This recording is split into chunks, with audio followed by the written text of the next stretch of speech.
Isang magandang hapon po, Sir Dave. May kwento ako. Sana po masama sa mga stories nyo dito sa YouTube. Tawagin nyo na lang po akong Jeric. Matagal na ako nag-uukay. Halos bawat linggo, umiikot ako sa iba't ibang palengke para lang makahanap ng mga rare o vintage na piraso. Pero may isang karanasan ako na hanggang ngayon, kahit ilang taon na, hindi pa rin mawala sa isipan ko. Hindi ko rin alam kung paano ko ipapaliwanag nang hindi ako mapagkakamalang siraulo. Noong Nobyembre 2018, nagpunta ako sa isang lumang palengke sa may Bulacan. Walang masyadong tao kasi tanghali at maulan. Habang naglalakad ako sa masikip na daanan, napansin ko ang isang ukay shop na hindi ko pa nakikita dati. Hindi siya tulad ng karaniwang ukay. Walang tarp, walang nakasulat na sale o pili na 3 piraso 50. Ang signage niya lang ay lumang karatula na gawa sa kahoy. Nakasulat lang, "Bihisan mo ako." Napatingin ako sa loob. May ilaw pero hindi puti. Parang dilaw na liwanag ng kandila. At ang amoy, hindi amoy lumang tela, kundi parang amoy ng insenso at lumang kahon. Isang matandang babae ang lumapit sa akin. Sabi niya, "Tumingin ka lang, iho. Lahat ng nandito may kwento."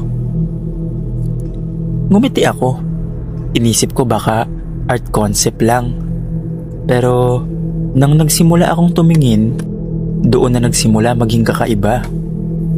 May uniform ng nurse na may tagpang 1970s pero may bahid ng tuyong dugo sa laylayan. May barong na may pangalan pa ng isang taong nakaborda sa dibdib, Ramon S. May wedding gown na may kasamang litrato ng isang babaeng nakangiti sa tabi ng kabaong. At may sapatos na pangbata, parehong kaliwa. Naisip kong baka props o gimmick lang. Pero nang hawakan ko yung barong, parang may malamig na hangin na dumaan sa kamay ko. Tumingin ako sa tindera, pero nakatingin lang siya sa akin. "Gusto mo bang subukan isuot?" Hindi po. Titingin lang po muna ako. Ang mga bagay dito, hindi nila gusto ng bagong may-ari, pero minsan, sila mismo ang pumipili. Bago pumutok yung isang bumbilya sa likod, napatigil ako. Tapos parang narinig kong may mahina pero malinaw na iyak ng bata mula sa likod ng mga hanger. Kinabahan ako, kaya nagpasya akong umalis. Pero paglabas ko ng shop, napansin kong iba na ang paligid. Madilim na, kahit kanina ay tanghaling tapat pa lang. At yung tunog ng ulan kanina, wala na, tahimik na lang. Paglingon ko sa likod ko para silipin ulit yung shop, wala na yung karatula, wala na rin yung pinto. Pader lang ng lumang palengke, parang walang tindahan na nag-exist doon kahit kailan. Kinabukasan, binalikan ko yung palengke. Tinanong ko pa yung matandang nagbebenta ng gulay sa tabi ng tindahan ng ukay-ukay. Tumingin siya sa akin, parang natigilan. Tapos sabi niya, "Anak, matagal nang sinunog yung parte ng palengke na yon. May tindahan doon noon, pero nasunog. Kasama yung may-ari. Hindi na yun binuksan ulit." Hanggang ngayon, nasa akin pa rin yung barong na nahawakan ko. Hindi ko alam kung bakit hindi na ibalik. Pero gabi-gabi, kapag inilalagay ko sa aparador, parang may naririnig akong mahina at paos na boses na bumubulong. "Isuot mo ako." Matapos kong malaman na nasunog pala noon yung parte ng palengke kung saan ko nakita ang ukayan na yun, hindi ako mapakali. Hindi ko rin maipaliwanag kung bakit hindi ko na ibalik yung barong na nahawakan ko roon. Para bang may humahawak sa kamay ko tuwing sinusubukan kong itapon. At sa bawat gabing pinipilit kong huwag isipin yun, lalo lang akong hindi makatulog. Noong gabing yun, mga 12:00 ng madaling araw, may narinig akong mahina pero malinaw na tunog ng tela na parang nilalamas o hinahaplos. Akala ko noong una, pusa lang, pero nang tumingin ako sa aparador, bahagyang bumukas yung pinto at doon ko nakita. Nakausli ang manggas ng barong na parang may nagsuot at nakasabit lang sa loob. Pero ang problema, wala akong inilagay doon. Lumapit ako dahan-dahan at pagpasok ko ng kamay para isara ang pinto, bigla akong naramdaman yung malamig na palad na humawak din pabalik. Napaatras ako, bumukas ng tuluyan ang aparador at mula sa loob, bumagsak ang barong sa sahig. Pero hindi siya basta bumagsak, parang may katawan sa loob dahil may tunog. Dahan-dahan itong tumayo, nakayuko at unti-unting tumingin sa akin. Wala siyang muka, pero may aninong pumuputol sa liwanag, parang usok na may hugis ng tao. Ang boses niya, paos, parang galing sa ilalim ng lupa. "Bakit mo ako kinuha?" Hindi ako makasagot. Umatras ako papunta sa pintuan, pero nagsimulang gumapang yung barong sa sahig. Parang hinihila ako pabalik.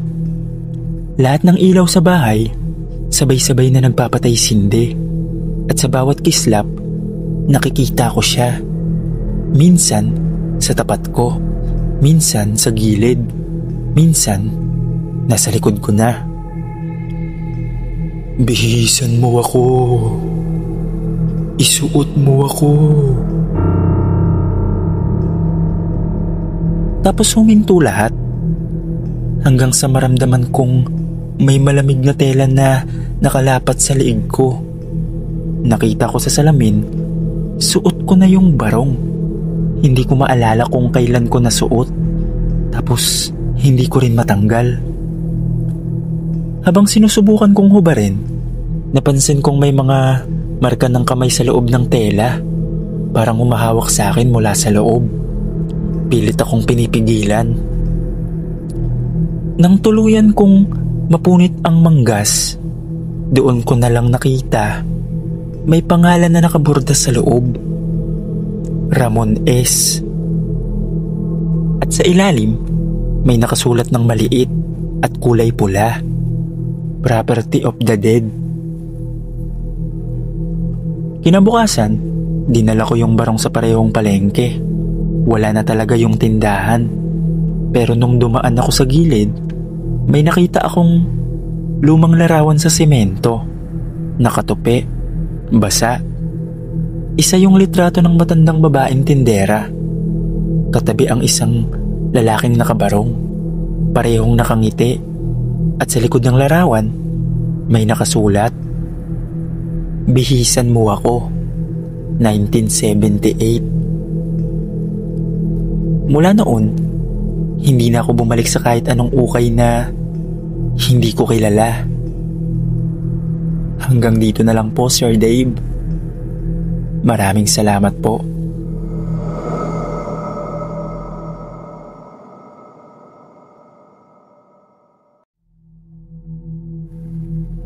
Matagal ko nang gustong ilabas to. Hindi dahil gusto kong manakot, kundi dahil hanggang ngayon, kahit ilang taon na, hindi ko pa rin maipaliwanag kung anong nangyari noong bata pa ako. Ako si Arvin. Noong mga taong 2004, madalas akong isama ni Mama sa palengke tuwing Sabado. Habang siya bumibili ng gulay at isda, pinapayagan niya akong maglaro sa may bandang likod kung saan may mga ukay-ukay na tindahan. Maliit lang yung parte na yon, parang maze ng mga sabitan ng damit, amoy alikabok, at laging madilim kahit tanghaling tapat. Doon ko unang nakita si Lyra. Maganda siyang bata, kasing edad ko lang siguro, mga 7 o 8. Maputi, mahaba ang buhok, at suot-suot lagi yung lumang bestida na kulay asul na may puting lace sa dulo. Nakaupo siya sa tapat ng tindahan ng isang matandang babae na nagtitinda ng ukay. Tahimik lang siya pero nginitian niya ako nung dumaan ako. Sabi niya, "Gusto mo bang maglaro?" Ngumiti ako. At simula noon, tuwing Sabado, hinahanap ko na siya. Naglaro kami ng tagu-taguan sa pagitan ng mga sabitan, taya-tayaan sa gitna ng mga damit. Minsan, nagkukwentuhan pa kami habang nag-aantay kay mama. Mabait siya, palangiti. Pero napansin kong lagi siyang malamig hawakan kahit tirik na tirik ang araw. Hindi ko na rin pinansin kasi bata pa ako noon. Akala ko, normal lang. Isang beses, habang naglalaro kami, tinanong ko siya kung saan siya nakatira. Sabi niya, "Diyan lang sa loob, katabi lang ng mga damit ni nanay." Akala ko ang ibig niyang sabihin, doon lang siya naglalaro sa tindahan ng nanay niya. Pero nang tumingin ako sa loob, ang nakita ko lang ay mga damit na nakasabit at isang lumang manikin na nakasuot ng bestidang katulad ng suot niya. Kinabahan ako. Natahimik ako saglit. Pero ngumiti siya at hinila ako. "Halika, taguan tayo sa likod. Huwag kang lalabas hanggat hindi ako sumisigaw." Pumikit ako habang nagtatago. Naririnig ko pa yung mga yapak niya sa sahig. Pagkalipas ng ilang minuto, tahimik na. Wala akong marinig kahit anong sigaw. Nang sumilip ako, wala na siya. Lumipas ang ilang oras bago dumating si mama. Galit na galit kasi ang tagal kong nawala. Niyaya niya akong umuwi. Habang palabas kami, nadaanan namin yung tindahan kung saan ako madalas maglaro kasama si Lyra. Wala nang tindera, walang mga damit. Sarado na lahat. Tinanong ni mama yung tindera sa katabing pwesto, "Ate, nasa na po yung tindera rito? Yung may batang babae? Yung Lyra?" Biglang natigilan yung babae. "Lyra? Anak yun ni Aling Pina. Pero matagal nang patay yung bata. Nasunog sila dito. 3 taon na ang nakakalipas. Hindi mo ba alam?" Para akong nanglamig. Hindi ako makapagsalita. Paglingon ko, parang nakita kong may batang nakasilip sa likod ng saradong pwesto. Nakaasul na bestida at nakangiti. Pag-uwi namin, nagkasakit ako ng ilang araw. Nilalagnat, nagigising sa gabi. Umiiyak kasi raw may bata daw sa gilid ng kama ko na gusto pang maglaro. Hanggang sa isang gabi, narinig ni mama na may mahinang boses sa tabi ng higaan ko. "Tara na, Arvin. Taguan tayo ulit." Pagdilat ko, wala na siya.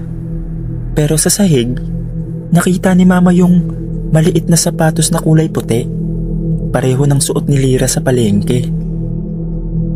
Hanggang ngayon, tuwing napapadaan ako sa lumang palengke na yun, hindi ko maiwasang mapatingin sa kanto kung saan dati nakapwesto yung ukay-ukay nila.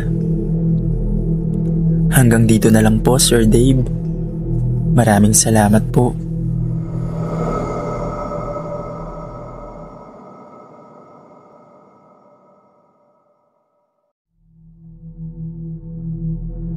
Hello po, Sir Dave. Matagal na akong nakikinig sa PNT Stories. At ngayon, gusto ko pong magbahagi ng karanasan. At sana po mapili. Ako nga po pala si Princess. Hindi ko alam kung bakit ko sinulat to. Pero simula nung nangyari yun, hindi na ako mapakali. Gusto ko lang ilabas. Baka sakaling gumaan yung pakiramdam ko. Matagal na ako nagtitinda sa ukay-ukay. Maliit lang ang pwesto ko sa palengke. Isang tarpaulin, ilang bakal na sabitan, at 2 ilaw na dilaw. Tuwing gabi bago isara ang tindahan, lagi kong inaayos isa-isa yung mga damit. Naging routine ko na yun, parang therapy. Isang araw, may dumating na bagong shipment, galing daw Japan. Sabi ng supplier ko, karamihan magaganda, mga coat, dress, at jacket na parang bago pa. Pero may isang damit na agad kong napansin. Itim na bestida, makintabang tela, parang velvet, pero may kakaibang kinang. Napansin ko agad kasi kahit nakasabit lang sa gilid, parang buhay yung tela. Gumagalaw kahit walang hangin. Baka guni-guni ko lang, sabi ko sa sarili ko. Pero nang hawakan ko, bigla akong nanglamig. Hindi ko alam kung imahinasyon ko lang, pero parang may malamig na kamay na humawak sa akin pabalik. Nilagay ko lang sa may dulo. Hindi ko rin binenta agad kasi parang may kakaibang amoy. Hindi amoy lumang damit o mothballs. Amoy lupa, basa at kaunting parang dugo. Kinabukasan, may dumating na babae. Halatang may kaya. Mukhang galing ibang bansa. Sabi niya, gusto niya raw yung black dress on the corner.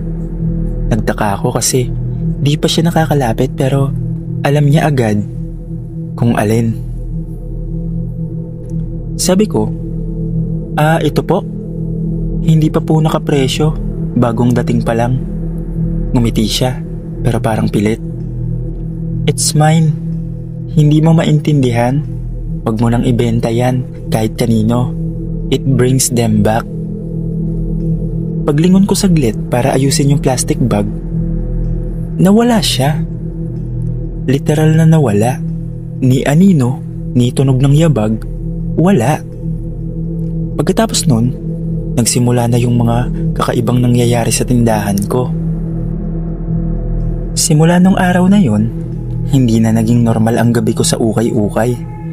Tuwing 8:00 ng gabi, bago ko isara ang tindahan, napapansin kong parang may naglalakad sa pagitan ng mga sabitan ng damit.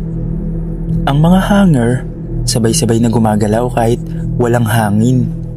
Akala ko noong una, daga lang o hangin galing sa kalsada. Pero nang sumilip ako sa ilalim ng tarp, lahat ng tindahan sa gilid ko, sarado na. Ako na lang mag-isa.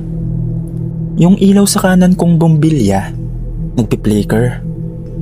Hanggang sa tuluyan itong namatay. Tanging liwanag na lang mula sa cellphone ko ang nagsilbing ilaw. At doon ko nakita yung itim na bestida. Nakasabit pa rin sa dulo. Pero hindi na siya nakaharap sa pader. Nakatalikod siya kahapon. Pero ngayon, nakaharap na sa akin. At gumalaw yung laylayan niya. Parang hinihila ng hangin na galing sa loob ng tela. Dahan-dahan akong lumapit. Gusto kong ilagay sa supot. Baka lang nabaliw na ako sa pagod. Pero paglapit ko, may bumulong. Walang malinaw na salita, pero alam kong may sinasabi.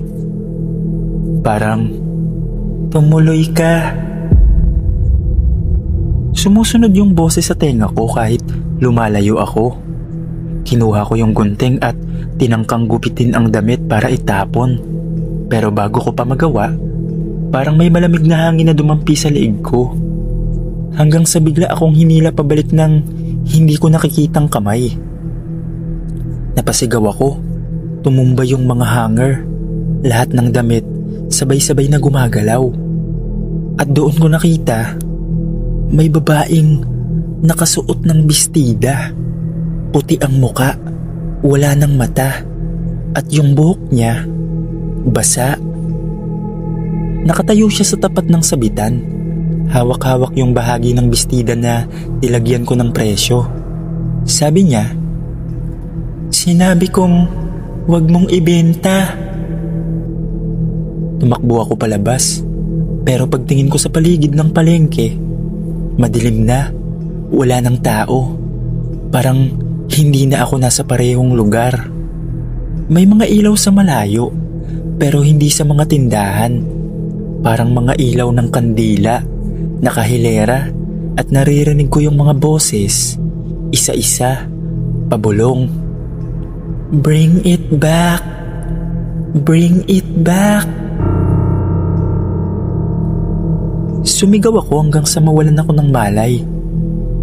Pagmulat ko, nasa labas na ako ng bahay.